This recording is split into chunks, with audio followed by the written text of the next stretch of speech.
మేడిగడ్డపై విచారణకు తమకు ఎలాంటి అభ్యంతరం లేదన్నారు బీఆర్ఎస్ ఎమ్మెల్యే కడియం శ్రీహరి. అయితే రాబోయే వర్షాకాలాన్ని దృష్టిలో పెట్టుకుని మరమ్మతులు చేపట్టాలని డిమాండ్ చేశారు. రైతులను ఇబ్బంది పెట్టొద్దని ప్రభుత్వానికి విజ్ఞప్తి చేశారు కడియం. మేడిగడ్డకు సంబంధించి కాళేశ్వరం ప్రాజెక్టులో అనేక కాంపోనెంట్స్ ఉన్నాయి అధ్యక్ష. బ్యారేజెస్ ఉన్నాయి, రిజర్వాయర్స్ ఉన్నాయి, పంప్ హౌసెస్ ఉన్నాయి, కెనాల్స్ ఉన్నాయి, సబ్ స్టేషన్స్ ఉన్నాయి. దాంట్లో ఒక కాంపోనెంటు మేడిగడ్డ. ఆ మేడిగడ్డలో 2 పిల్లర్సో 3 పిల్లర్సో కుంగిపోయినాయి అధ్యక్ష. పగుళ్ళు వచ్చినాయి, వారు చూశారు, మీడియాలో కూడా చాలా స్పష్టంగా కనిపిస్తున్నారు. దానిపైన మీరు సమగ్రమైన విచారణ జరిపించండి, బాధ్యులు ఎవరైనా వాళ్ళపైన చర్యలు తీసుకోండి, మాకేం అభ్యంతరం లేదు. కాకపోతే తెలంగాణ రైతాంగం తరఫున నాదొక విజ్ఞప్తి ఉన్నది.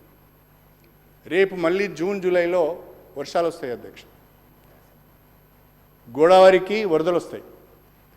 వరదలు వచ్చే లోపట మీరు నిపుణులతో సంప్రదించి ఏదైతే 3 పిల్లర్లో 4 పిల్లర్లో 2 పిల్లర్లో 1 పిల్లర్లో ఎంత పోర్షన్ అయితే ఆ బరాజ్ డ్యామేజ్ అయిందో దానికి ముందట కాపర్ డ్యామ్ నిర్మించి ఆ డ్యామేజ్ విచారణ చేయండి.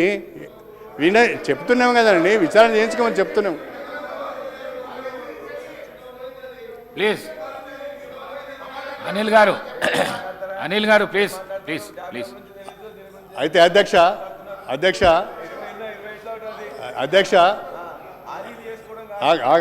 రాజేశ్వర రెడ్డి గారు,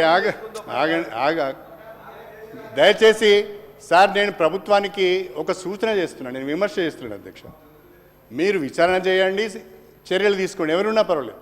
నేను సూచన తెలంగాణ రైతాంగం తరఫున ఒక సూచన ఏంటి అంటే, ఇమీడియట్గా ఆ బ్యారేజ్ ఏ పోర్షన్ అయితే డ్యామేజ్ అయిందో ఆ డ్యామేజ్ అయిన పోర్షన్ను మనం రిపేర్ చేసి దాన్ని రిస్టోర్ చేయాలి. అది చేయాలంటే ముందుగా ఫ్లడ్స్ రాకముందే చిన్నగా కాపర్ డ్యామ్ కట్టుకొని నీళ్లు రాకుండా చూసుకొని ఆ పోర్షన్ తొలగించి, అది కాంట్రాక్టర్ అగ్రిమెంట్ ఎట్లా ఉంది నేను చూడలేదు అధ్యక్ష, చదవలేదు.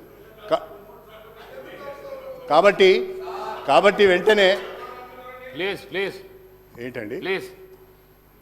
కాబట్టి అధ్యక్ష, ప్రభుత్వాన్ని నేను కోరుతున్నా, తక్షణమే ఆ మేడిగడ్డ బ్యారేజ్ను రిపేర్ చేయాలి, రిస్టోర్ చేయాలి.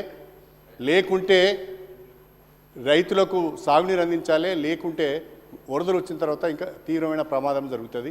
దయచేసి దాన్ని రాజకీయము చేసే వరకు చేయండి, కానీ ప్రజల కోణం నుంచి కూడా ఆలోచించండి.